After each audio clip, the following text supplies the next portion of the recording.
Chapter 64. AN, please make sure subscribe, like, and comment, and for each chapter, it really helps out the story. Chapter 64. It took a lot for a person to bolster themselves in order to ask someone uncomfortable questions. There was just something about it, the anxious twisting sensation in the chest or the compulsive need to pace and twist your fingers into complicated knots. But still, Mary Jane has put this off long enough. To linger on hesitation would only cause her to grow crazy. Heaving in a deep breath, she checked her reflection in the bathroom mirror one last time, noticing the nervous twitch to her left eye. She released the air out in an annoyed huff, exasperated by herself. This was ridiculous. Was she Mary Jane Watson or not? She had all the confidence in the world. She could do this. Squaring her shoulders and holding her head high, Mary Jane turned on her heel and marched, wrenching open the bathroom door as she went, and not stopping until she stood in the middle of the kitchen, standing behind her Aunt Anna.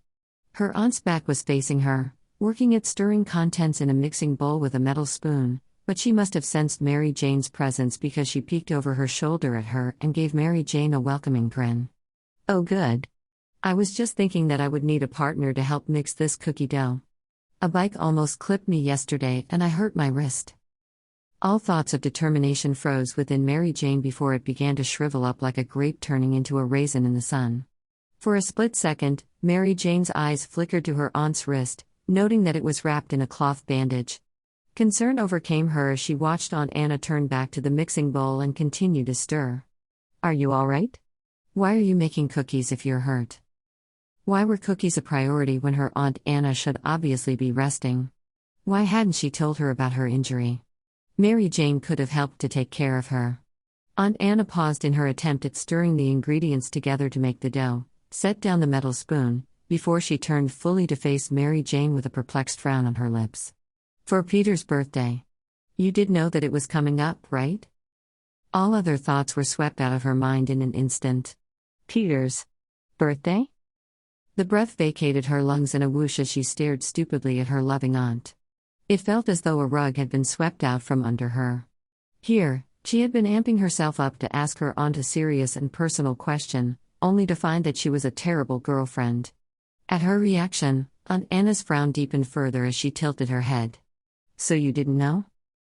Staggeredly, Mary Jane shook her head, blinking rapidly as she tried to calculate the dates in her mind, all while trying to remember if Peter had ever mentioned when his birthday actually was. For the life of her, she couldn't recall. Which told her that Peter had never discussed it with her. "I know. Peter, he never said anything." Why hadn't Peter said anything to her about his birthday? He had to know that it was coming up soon like her aunt said, right? Was he too wrapped up in everything that was going on? Or was it deeper than that and he felt that he didn't want to inconvenience her? She had to actively fight against the impulsive reaction of exasperation if that were the case. Of course she wanted to be made aware of his birthday. It was his day of birth. A day which, if it hadn't occurred, he wouldn't be with them here today. And the world would be that much bleaker without Peter Parker in it. The fact that he even existed should be cause for celebration. Well, her aunt shrugged one shoulder, as though the idea of Mary Jane nearly missing her boyfriend's birthday wasn't all that big of a deal. It must have slipped his mind.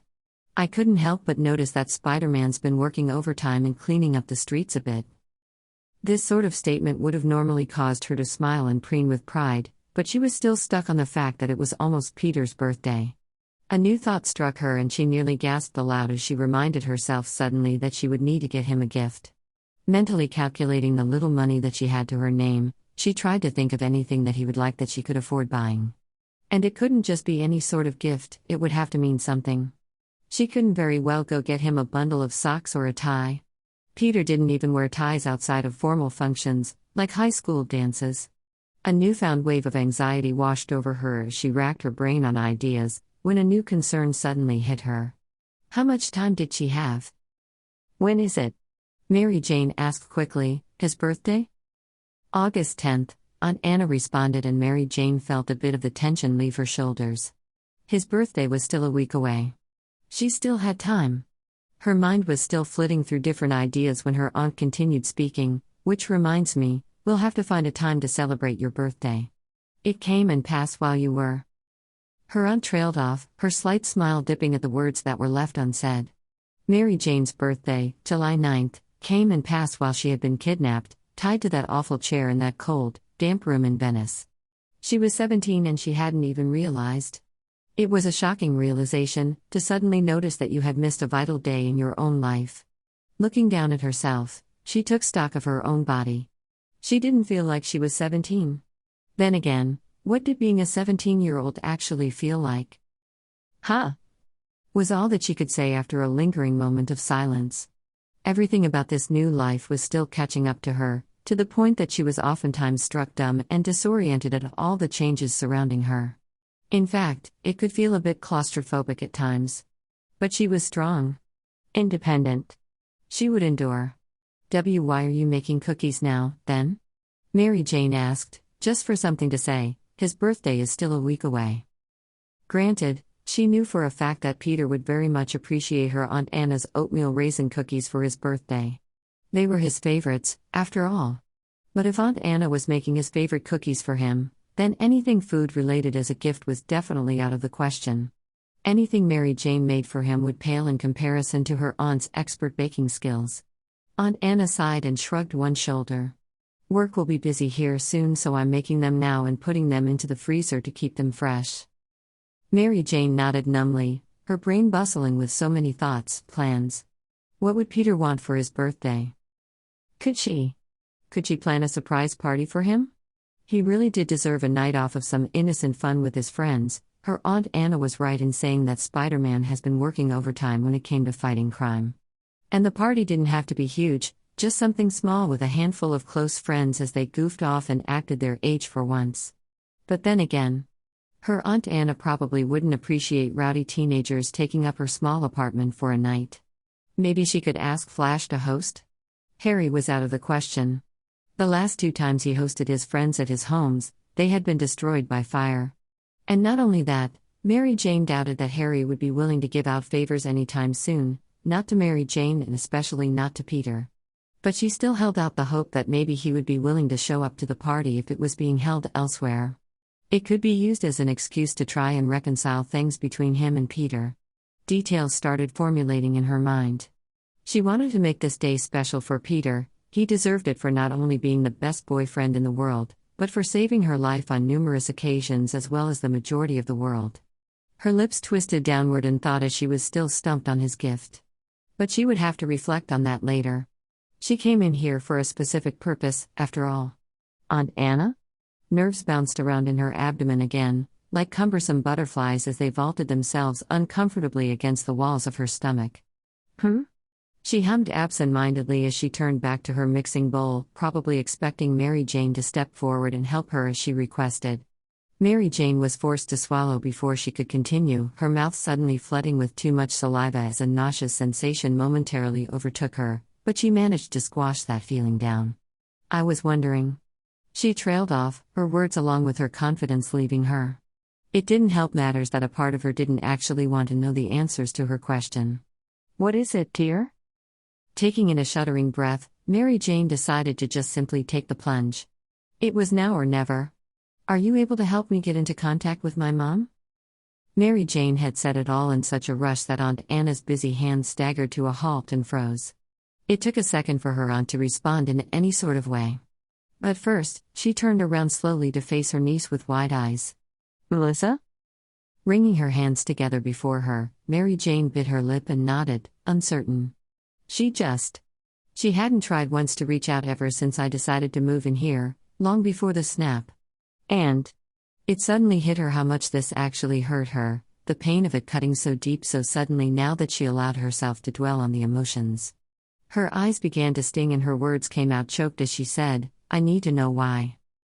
Oh, Mary Jane, her Aunt Anna came forward and swept her up into a hug. And it was so tender and caring and motherly that Mary Jane couldn't stop the tears from welling in her eyes. Her mom had neglected her. Abandoned her. Not even her dad had gone that far. Why was she having this desire to seek her out? Why did she care at all? It was abundantly clear that her mom didn't. Especially when she had her Aunt Anna, who was basically her mother now. Why would she care about the woman who left her in the dust? Are you sure? Aunt Anna asked as she pulled back, unknowingly emulating Mary Jane's thoughts, her motherly gaze filled with so much worry as she brushed back Mary Jane's red hair out from her face. In response, Mary Jane gave a staggered nod as Aunt Anna cupped her cheeks in both of her hands, taking a long, hard look at Mary Jane's eyes, which she tried to make sure came across as earnest. She needed to move on from this. Otherwise, she would always be fixated on the answers she didn't know. And she could never move on with her life. Seeing that Mary Jane was genuine about this, Aunt Anna sighed. "I think I know someone that is still in contact with your mom. I'll reach out to see if they have an address that we can track down." Tension released in Mary Jane's chest as the stiffness in her shoulders eased. She nodded, glad that Aunt Anna was taking the lead on this by grabbing the bull by the horns. And until her aunt heard back from her contact on an address, Mary Jane could allow herself to finally focus on other things. Such as the fact that her amazing boyfriend was turning 17 in a matter of days and she now had a party to plan, along with finding him the perfect gift. With that thought in mind, Mary Jane stepped forward and took over the duty of mixing the cookie dough that would make Peter extremely happy. Catapulting himself high through the air, with his backpack strung over his shoulders, Peter swung with absolute exuberance, allowing himself the pleasure of free falling in the sky before catching himself at the last second. There was plenty in his life right now that was finally going great, enough for him to actually be excited about. And a lot of that had to do with the beautiful Mary Jane Watson, the girl that he loved. Yes, there were still some things that hindered him from having complete bliss. Like the fact that he was still left raw and reeling from Mr. Stark's death, as well as the fact that Harry, his best friend, wasn't speaking to him at the moment. But other than that, things were nearly perfect. Of course, it was because of Mary Jane. But his Aunt May was also happy. They had an apartment in Queens to call their own. Regained all their monetary assets. And as Spider-Man, he was webbing up more and more thugs before they could completely act out their crimes and hurt people. There was a sidewalk Mexican food vendor that Peter had saved from getting slammed by a runaway car the other day, and the owner was so thankful that he offered Spider-Man a free street burrito every day for the rest of his life. And, of course, Peter was seriously considering taking up the man on his offer, though he wasn't 100% sure that the man had been serious. Peter would make sure to give it a week before he tried his luck. And finally, he was planning on visiting the Hardy residence tonight, where he could learn a bit more about Walter Hardy's whereabouts, as well as hopefully some more about Project PACHYDERM, and he would be one step closer to stopping all three crime bosses, and Peter could go off into the sunset to make out with Mary Jane. So, overall, he was feeling a bit chipper by the time he knocked on Mary Jane's bedroom window around noontime, anxiously waiting to see her gorgeous green eyes sparkling out at him once again, and he didn't have to wait long. All too soon, his desires were met as her emerald gaze and fiery red hair came into view from behind the drawn-back white curtains, her face alighting with pure glee just at the mere sight of him in his spider suit outside on the fire escape. He didn't think that he would ever get used to the fact that she had actually chosen him, enough to get excited whenever he appeared. The window lock was unlatched and Peter assisted her in lifting the window from his side by using his sticky fingers, needing to be close to her that much sooner.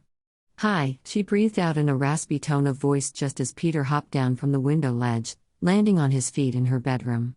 "Hey, beautiful," Peter grinned as reached up to whip off his mask, allowing her to see just how positively affected his mood was at the moment before he shrugged his backpack off one of his shoulders and gestured it to her. "I finally unpacked my textbooks. And I even found some old biology flashcards that I made before the snap. Are you free for a study session this afternoon?" He was practically eager to get started on helping her study for the placement exam, determined to prove to her and the world just how brilliant she was. He knew that she had doubts about herself and her capabilities, comparing her intellect to his own, but she really shouldn't. Yes, Peter was gifted in academics, but Mary Jane had so many talents of her own that she should be proud of. Peter knew, without a doubt, that someday, Mary Jane would make it big. So many people would know her name and be left in awe of her. And they would then look at Peter and wonder exactly what it was that she saw in him. That is, if she didn't leave him in the dust by that point. "You're not too busy?" Mary Jane asked, anxiously, pulling Peter out of his thoughts. Blinking at her, Peter immediately shook his head. "No, of course not. MJ, I'll always make time for you." He broke off and gave a little shrug. "Yeah, there will be times when I have to be pulled away to stop crime, but I'll be right back here with you as soon as I can." It's where I want to be. Everything he said was the honest truth. He wanted to spend every available moment he could with Mary Jane Watson. He hated how life got in the way sometimes. Even when they managed to get some time alone, they always seemed to be interrupted before things could continue or even progress further. He blushed a bit at the thought. There was a reason why he wanted things to progress naturally in that way. He was waiting on Mary Jane's lead when it came to sexual advances. And there were a couple of reasons why. For one, their relationship was still so very new. It wouldn't be all that surprising to him if Mary Jane wanted to wait for quite some time before she was ready to take that next step with him. Which Peter would just have to contend with the fact that he may have regular rooftop masturbation sessions in his foreseeable future. It would be fine so long as he got some form of release, at least. That's what he kept telling himself. The second reason was because Peter knew of her history with her ex-boyfriend. How the bastard had tried to pressure her into having sex before she was ready. Then had the gall to try and use her unwillingness as an excuse to cheat on her with some other girl. As her new boyfriend, Peter wanted to be the exact opposite of everything her ex was to her. He wouldn't pressure her at all. He would try and pay attention to nonverbal cues or wait until she outright told him that she was ready. Mary Jane was worth the wait. Grinning softly at his words, Mary Jane stepped forward to wrap her arms around his torso, her touch automatically sending shivers up his spine, and Peter found himself mimicking her actions by winding his own around her midsection. That was a great answer. Getting up on her tiptoes, she pecked him on the lips and Peter just couldn't stop smiling. He was so very happy. So much so, that he couldn't help but release a contented sigh as he gently rested his forehead against her own, his eyes crossing in order to still connect with hers as he blurted out, "I live to please, Miss Watson. Especially when it comes to pleasing you." Immediately, Mary Jane pressed her lips together to hold in a laugh as she raised a single brow in his direction. It took a moment before his words caught up to his brain, and when they did, his eyes widened to such a degree that he feared that they would pop out of their sockets. His head reared back, away from hers as he shook it resolutely. "No, wait. I didn't mean it like that. He cut himself off with a groan. And here he had just been thinking about how he wouldn't pressure her. Just seconds before he made a comment that was heavy laden with sexual innuendo. "Didn't you?" Mary Jane's voice lilted in a way that had Peter swallowing thickly. What did she mean by that? But he never got to find out, because in the next moment, she smirked up at him, just seconds before she snatched his backpack off his arm. Peter was left staring at her, gobsmacked, as she meandered away from him a couple of steps as she simultaneously undid the zipper. "What sort of flashcards did you say that you got for me, Tiger?" She dug her hand all the way to the bottom where she found the stack of index cards wrapped securely together in a rubber band. Biology, was all he could say, his mouth dry. His brain was still fixated on her earlier statement. What did she mean by that? Completely unbothered, Mary Jane undid the rubber band, put it onto her wrist before she offered the stack of loose flashcards to him. In a thick, posh London accent, she then replied, "I'm ready for my lesson, Professor Parker." Emphasizing her words with a wink in his direction, she successfully managed to make Peter go weak in the knees. "Be respectful. Wait for her lead." He said these words like a mantra in his head, reminding himself that it probably wasn't the best idea to just grab her by the hips, throw her down onto her twin bed, and ravish her in all the ways that he wanted. He repeated them over and over again in his head like a prayer. To think he could withstand a horde of killer aliens coming at him ruthlessly, but with one sultry look his way from Mary Jane Watson? He was done in. "Peter?" The sound of his name coming from her lips snapped him out of his reverie. His whole body jerked and he suddenly realized that his gaze had been acutely fixated on her chest.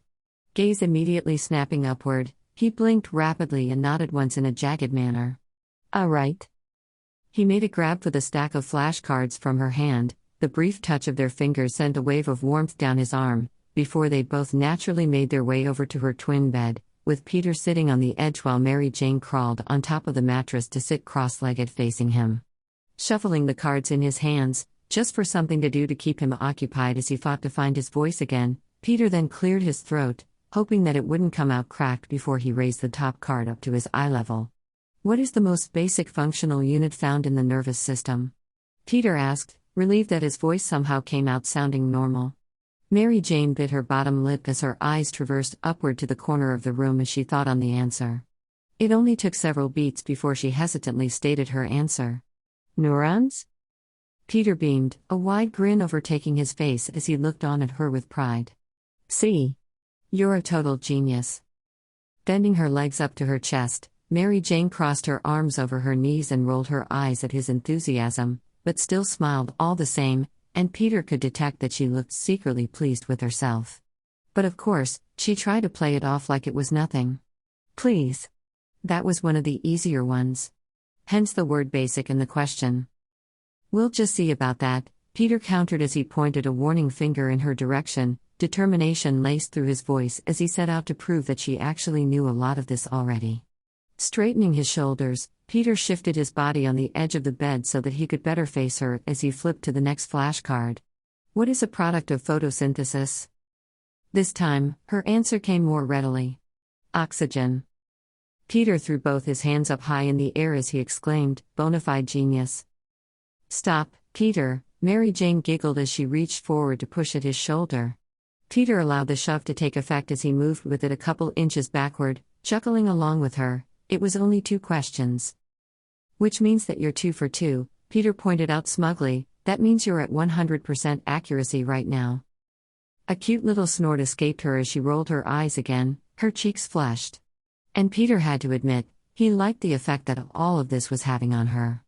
Seeing Mary Jane acting modest for once was actually endearing. "Just ask the next question," she said with a little shake of her head in his direction. "You're adorable," Peter couldn't help but tell her. "Peter," Mary Jane complained, covering her flaming cheeks from all of the attention, which had Peter chuckling as he did as he was told, shuffling to the next card. "What replication proteins are used to unwind the DNA double helix?" Peter asked as he read the card aloud before lifting his gaze back upward to peer at her face. This time, it took much longer for her to answer as she mulled over the question. Her brows were furrowed in concentration as her gaze was hyper-focused on the bedding near her feet, until finally, "Primus?" she asked, her voice coming out uncertain as her gaze finally lifted to connect with his own. Peter hesitated. "It's actually helicase." Mary Jane rocked backward a bit, the slightest amounts of disappointment marring her beautiful features, a frown down-turning her lips. "But hey!" Peter jumped to reassure her as he reached forward to grasp onto her hand, squeezing it within his gloved fingers. "That's okay. This is a good exercise to get a grasp on what you understand and what you need work on. We'll just make sure to go over proteins later." As he said this, he reached over with his free hand and reached into his backpack that was sitting on the floor nearby. He dug inside and grabbed a notebook and pen before he opened to the first clean page and wrote down "go over proteins" on the first line. As he wrote, Mary Jane faltered before speaking again. "What if?" she began, and Peter looked up from the notebook on his lap to study her. "What if I don't pass the placement test, Peter? I don't want to." She cut herself off with a sigh, extracting her hand from his own as she began picking at a stray thread on her jeans. Her gaze dropped down to examine what her fingers were doing, and Peter couldn't help but think that she was deliberately not meeting his eye. "You don't want to?" "What?" Peter probed, needing to know what distressing thoughts were going through her mind so that he could set out to fix them. Heaving out a heavy breath, Mary Jane rolled her head upward to meet her eyes with his again. "I don't want to hold you back." The words took a moment of roiling around in his brain before he could respond. Frowning, Peter placed the flashcards down on the mattress beside him before he scooted closer to her, gathering her into his arms as he picked her up gently and plopped her down sideways on his lap. Before he started speaking his reassurances, his hand began to run up and down the length of her right arm, hoping that his touch was soothing to her. "I thought we went over this? You could never be holding me back, Red." Biting her bottom lip, Mary Jane fixated her gaze with his, not at all looking convinced. "Are you sure?" Peter sighed before he rested his forehead against her own again, hoping that his eyes came across as earnest as he felt. "MJ. If anything, you motivate me. You should have seen me before you came around. I wanted to drop out of school to join the Avengers. Fighting crime was all that I cared about, my academic career be damned. But when you saved me that first night, when I got amnesia, everything changed. You make me want to become a better hero. A better man." Every word that had passed his lips were true. Mary Jane Watson made him want to prove himself in a way he had never been motivated to do before. He was always seeking out her approval, looking for any chance where he could gain her praise and adoration. It was what he craved. Mary Jane drew back slightly so that she could better look at him. Both of her brows were raised upward in surprise. "You really mean all that?" "Yeah," Peter said sincerely.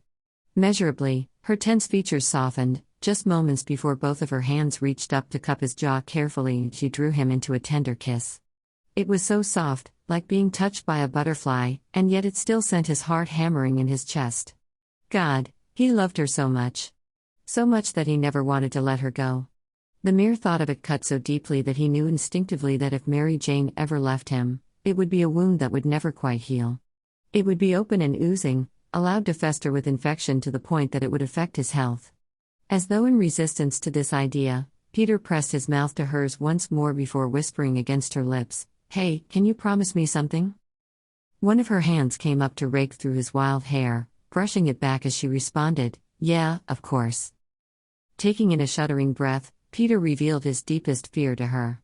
"Promise me that if you ever realize just how much out of my league you are, that you'll at least warn me ahead of time before you leave me? So that I can prepare myself." He tried to put on a brave face as she drew back, a perplexed expression pinching her features as she studied him. Then, surprising him, she let out a lone snort. "Leave you? Who would I possibly leave you for?" Mary Jane asked with a snicker and an amused shake of her head in his direction.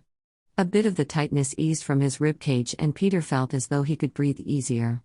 That the idea of leaving him was so ridiculous to her made him feel as light as the clouds. "I don't know." Peter mused with the slightest of smiles and a one-shouldered shrug, "Maybe you'd leave me for some asshat guy named Paul, who has a dumb goatee and glasses or something." Sputtering, Mary Jane shook her head at him in horror at the idea. "Peter, I've said it before and I'll say it again. I have standards." Then her features softened as she pressed forward for another kiss, "and you definitely meet those expectations." He had to admit. Her words really did make him feel exceptionally better. But still, he felt the need to ask just one more time, just to confirm that they were on the same page here. "So, no Paul?" "Never Paul." Mary Jane laughed breathily as she placed a kiss on the side of his neck, with Peter tilting his head to the side to allow her better access. The male-dominated creature in Peter's chest purred in satisfaction as she essentially confirmed that she was his and his alone. Then she sighed and drew back a bit, before stating, "We should probably get back to studying." "Right," Peter breathed as he reached over blindly for the abandoned stack of flashcards that he had placed on the mattress. Mary Jane stayed in place on his lap, where she belonged, as she waited patiently for the next question. After Peter flipped to the next card, he wrapped his free arm around her waist as he asked, "A cell is arrested during mitosis. At this stage, distinct chromatids are visible at opposite poles of the cell. Which stage of mitosis does this describe?" Twip. Once more, Peter found himself swinging amongst the skyscrapers as he headed over toward Staten Island. It was now past twilight and was delving into the early parts of the night. His time with Mary Jane ended hours ago, with her reluctantly reminding him that Annabelle was due to be home from work soon and probably wouldn't appreciate how they were in her bedroom. Alone. So it was with one last lingering kiss by her window where Peter unwillingly left her, leaving his heart behind with her for him to reclaim when they were back together again. Afterwards, he spent the early parts of the evening back at his apartment, ensuring to eat some leftovers for dinner before he donned his mask to venture out again.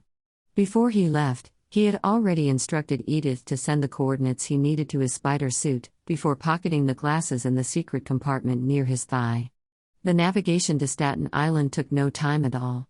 And pretty soon, he landed in front of a large, expansive mansion built up with white stacked stone in the middle of Tot Hill. The house was completely gated with wrought iron that had sharp spikes at the top. The front yard was decorated with beautiful annual flowers of varying kinds which were planted around the feet of erected Greek statues and fountains. Peter really couldn't help but survey the house with nothing short of derision. It seemed that before Walter Hardy had a change of heart he made sure to cash in a few times first with other business dealings. This looked to be the work of many years of looting. Because the Hardy family was loaded. As Peter took tentative steps toward the front gate, he eyed the house suspiciously. Not a single light was on. Was there really no one home? Edith had just reassured him that Lydia Hardy was fast asleep within the house just the other night. She couldn't have moved on that quickly, right? That would just be Peter's luck if she had. Well, there was only one way to find out. Shooting a web over the tall, wrought iron wall, it attached to a large oak tree in the middle of the yard.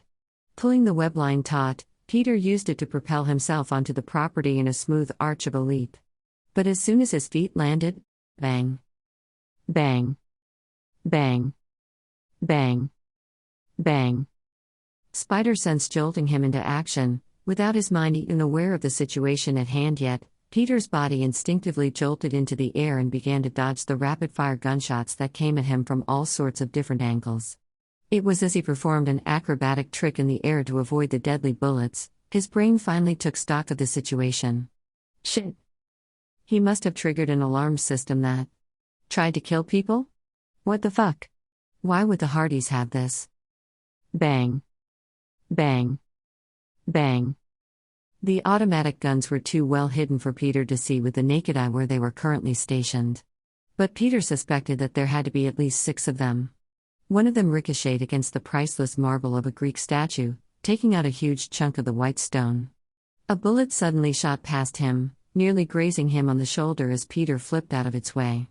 He couldn't help but release a hiss at just how close it had been to hitting him. Bang. Bang. Bang. Grunting, Peter dodged with another somersault in the air, getting ever closer to the exterior walls of the house. The problem was that there were so many bullets that his first instinct was to dodge in the opposite direction from the house.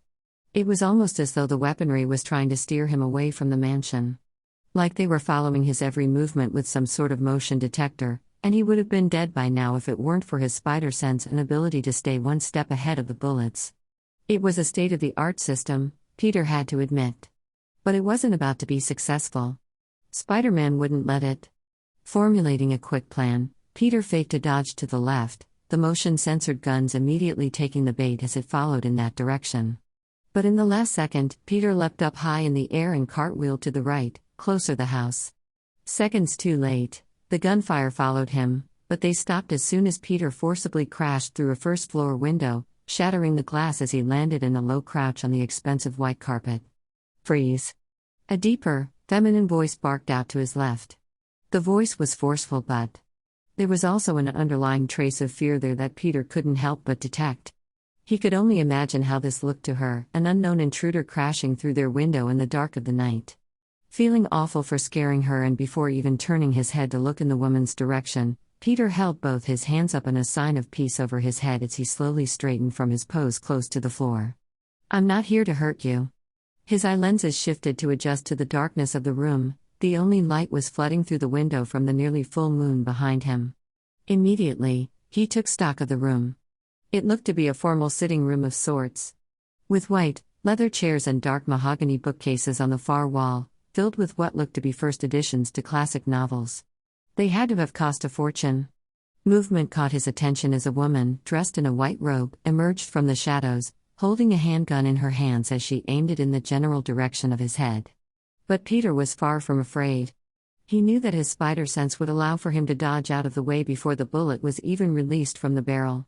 The woman slowly stepped forward, but only so she could have a better target for her aim, Peter suspected.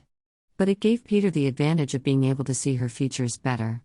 She had shockingly white blonde hair, pale skin, and was taller than average women, even standing taller than him.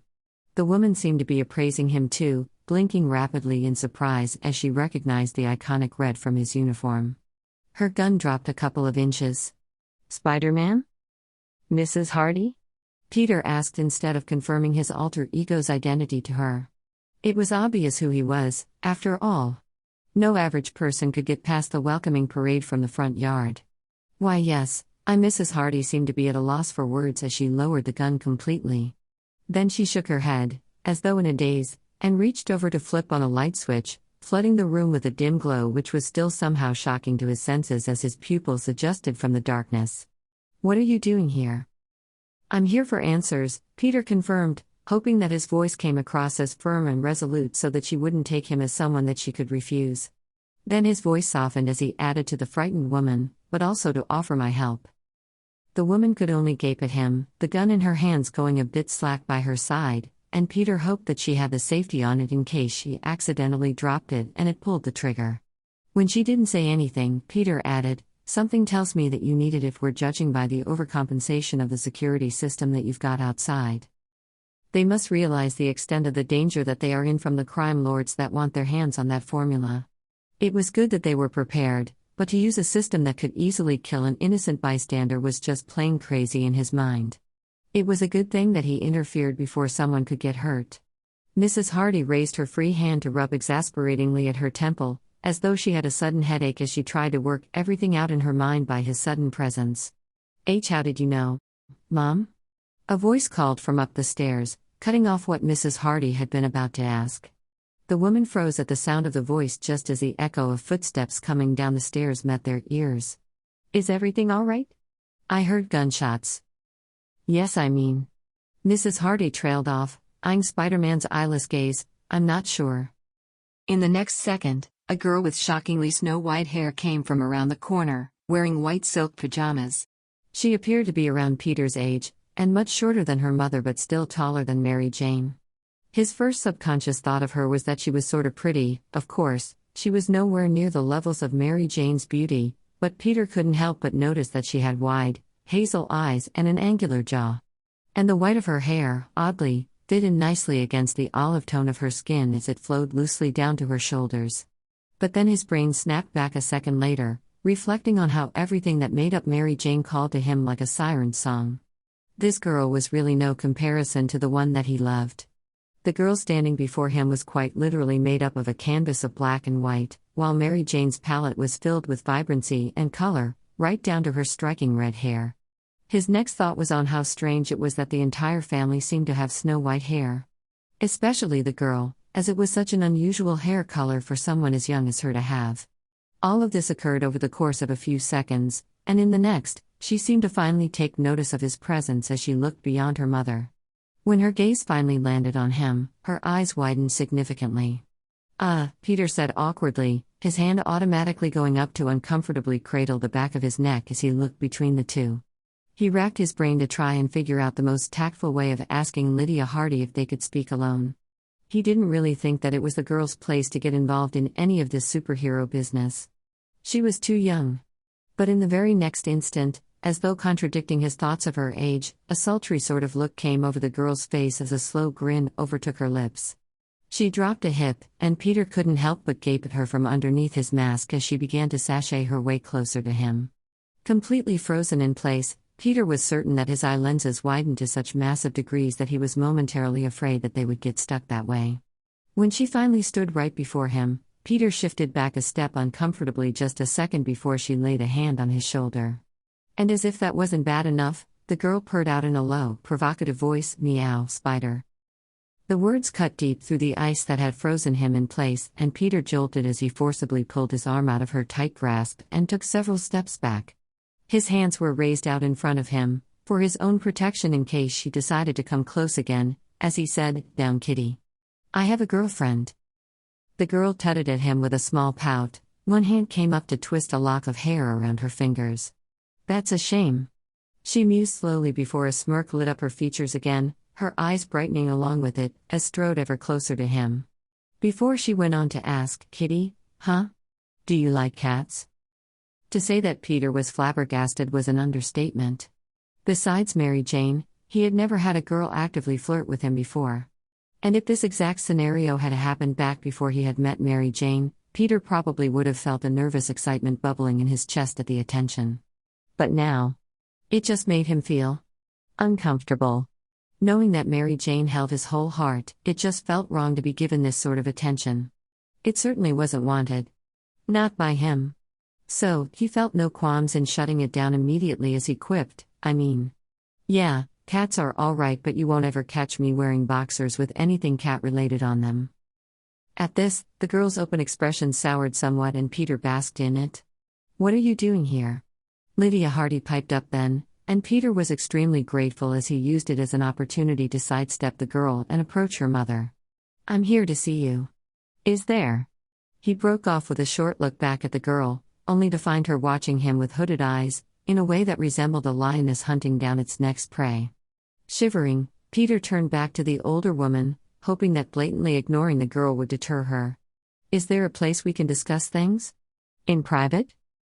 The sooner that Peter saw less of the girl, the better he would feel. Right then, he could feel her eyes burning holes into the back of his head, willing him to look back in her direction again. Mrs. Hardy's expression dropped into seriousness as her eyes flickered to her daughter over Peter's shoulder. "Felicia, please go upstairs. Spider-Man and I have things to discuss." The girl released a scoff, but Peter still refused to look back at her again. But she still defiantly argued, "I'm sure that anything you talk about can be said in front of me." Mrs. Hardy's expression hardened into that of stone as she bit out, "Don't make me ask you again, young lady." A noise of frustrated complaint escaped from deep within her chest as Felicia snapped back, "You never let me have any fun. I'm locked up like it's Fort Knox." As soon as the words left her lips and registered in his brain, Peter couldn't help but feel pity for the girl. He couldn't imagine spending months in one place, unable to leave for fear of being kidnapped or killed by any one of the notorious crime lords that were wreaking havoc on the city. Peter knew that it were him, he would be going stir-crazy. But then again, if Peter were under house arrest, it would be in his small apartment. At least the Hardys had this expansive mansion to roam. "You know that it's for our own good," Mrs. Hardy argued back, completely undeterred by her daughter's passionate plea, "Now please, go to your room." Felicia released an aggravated noise from the back of her throat as she stomped off toward the open archway that led to the stairs, her hands balled into fists by her sides. But the girl paused for a second, just at the edge of the room, and shot a look back at him. Her expression was calmer now, but there was still a burning fire in her gaze as it connected with his eye lenses. "Be seeing you, Spider?" The discomforting feeling crept back under his skin, resembling an itch that he couldn't quite scratch adequately. Not likely." Frowning slightly, Felicia raised a single brow in his direction, then suddenly smirked, before vacating the room. As soon as she disappeared, Peter felt as though he could breathe easier. He was glad that she was gone. He had never met a girl who was so forward with him before. Even Mary Jane, with all her confidence, had read his social cues and respected his boundaries. "I apologize for her," Mrs. Hardy spoke up, garnering Peter's attention as he was brought back to the true reason why he was here in the first place. Lydia sighed as she closed her eyes, both hands coming up to rub at her temples, looking so very drawn and tired. "She's just been cooped up in this house for quite some time. We both have." "I think I can guess at the reason why," Peter muttered in a low voice. Mrs. Hardy's eyes snapped open to look at him in surprise. "You can?" Peter nodded. "I know about Project PACHYDERM. Shock, to the highest degree, colored her features as she actively staggered back a step, stumbling from the weight of his reveal. "How?" "I have an inside connection with someone who works for Tombstone that spilled the beans," Peter disclosed carefully, making sure that he didn't say Miss Grant's name. He didn't want to implicate her. The help that she had provided to him was something that Peter knew he could never repay, at least not directly. He would do his best to stop the injustices in the city, to make New York a better home for her. But protecting her identity as his informant was also a great start in paying her back for all her kindness. "They also gave me some of the information that Tombstone had about your husband, Walter Hardy." Shock now melted away to panic at the mention of her husband's name, as she looked about wildly all around her, as though expecting just stating the mere name aloud would be a calling card for dangerous people to suddenly appear. "Please stop talking. It's not safe to talk about such things." "I'm trying to help your husband, Mrs. Hardy," Peter pressed. Not once did his spider sense catch onto any danger. "All of this time being cooped up in this house left Lydia Hardy paranoid. The only way that I can do that is if you take me to him." Immediately, Lydia shook her head in negative. "Walter is in hiding." "So I've heard." "And just when we got him back from the blip," Mrs. Hardy added, a touch of sadness coloring her tone. It spoke to Peter. Knowing how difficult it was to come back from the blip, only to realize that the one you loved was missing from your life. He went through the same thing with Mary Jane. "I'm sorry. I know how difficult this has been for you," Peter said, letting his voice convey just how much he truly did understand, "but that's why I'm here. I want to be able to reunite your family while stopping Tombstone, Kingpin, and the Green Goblin." Tears welled in the woman's eyes and they reflected the light of the room. "How can I trust you?" "I'm your friendly neighborhood Spider-Man," Peter reassured immediately, hoping that his voice sounded as earnest as he felt. "I've fought guys like these before and came out on the other end victorious." Lydia Hardy seemed to be weighing his words in her mind as she took much longer to answer this time around. A few minutes passed before she finally said, "I'm not sure that I can make this decision without consulting Walter first." Peter hesitated, unsure if it was wise if they left things unresolved for now. There was a deep desire for him to end all of this as soon as possible. Mary Jane's safety was on the line with Lincoln still out there. But he also understood Mrs. Hardy's precarious situation here. If he were in her place, he would be acting the same. Decision made, he sighed and reached into the hidden compartment and took out a pair of glasses. Unfolding them, he placed them over his masked head, the retinal scan able to probe through his spider lenses to confirm his identity. "Edith?" "Hello, Peter," Edith said just low enough for his ears to hear alone. "What can I do for you this evening?"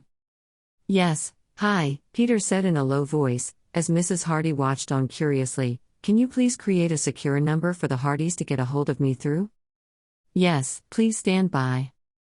We won't be able to get in touch with you for at least several days," Mrs. Hardy stated as Peter waited for results on his request from Edith. "Walter only calls on Thursdays to check in. I have no way of reaching out to him myself." Peter had to actively bite his tongue to hold back his complaint. Of course, it was now Friday and Walter wouldn't call in for another 6 days. It was maddening. Because Lincoln was still out there, aware of Mary Jane and what she meant to Spider-Man. Instead of the biting retort that he wished he could make, he said through clenched teeth, "I'll be waiting on your call then." Until then, he would still do all that he could to find Lincoln and fight crime. He would also take extra care in keeping an eye on Mary Jane, ensuring that none of Lincoln's men slipped through the cracks and somehow got to her. "Creation of the encrypted number is complete," Edith confirmed. "It will connect to either of your spider suits once they make the call." "Thank you, Edith," Peter said as the phone number appeared on the lenses. To Mrs. Hardy, he asked, "Do you have a pen and paper?" The woman gestured to a writing desk on the far wall behind him, one that Peter hadn't yet noticed before. Walking to it, Peter grabbed the pen and quickly scrawled down the number onto the pad of stationery paper. Then, he ripped off the piece and walked closer to Mrs. Hardy, handing it to her. She took it between her shaky fingers and held onto it tightly, thanking him in a muted whisper. Peter had been just about to say his goodbyes, when he spotted a flash of white hair as it dipped around the corner of the alcove door, disappearing into the shadows beyond. Her mother hadn't noticed. But Peter certainly had. It seemed that Felicia Hardy wasn't too keen on listening to her mother's directions. She had snooped on their entire conversation, as stealthy as a cat that prepared to lunge at its prey. "An, thank you so much for reading. What do you think Mary Jane's birthday gift to Peter will be? What will Walter Hardy's answer be to Spider-Man's offer of help?" Please leave a comment below. And also don't forget to like and subscribe.